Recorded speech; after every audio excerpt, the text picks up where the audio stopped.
Welcome back to knowledge with AR. Narendra Modi പ്രധാനമന്ത്രിയായി ചുമതലയേറ്റ ശേഷം പല പദ്ധതികളിലും പേരുമാറ്റം സംഭവിച്ചിരിക്കുന്നു.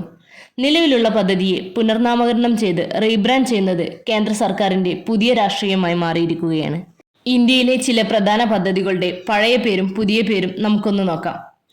ആസൂത്രണ commission, NITI Aayog, Nirmal Bharat Abhiyan, Swachh Bharat mission, Indira Awas Yojana, Pradhanmantri Awas Yojana PMAY, Rajiv Gandhi Grameen Vidyutikaran Yojana, Deen Dayal Upadhyay Gram Jyoti Yojana, mid day meal scheme, PM Poshan. ഇപ്പോഴിതാ മഹാത്മാഗാന്ധി ദേശീയ ഗ്രാമീണ തൊഴിലുറപ്പ് പദ്ധതി, Viksit Bharat guarantee for Rozgar Ajeevika mission Grameen അഥവാ VBG റാംജി എന്ന പേരിലേക്ക് മാറ്റിയിരിക്കുകയാണ്.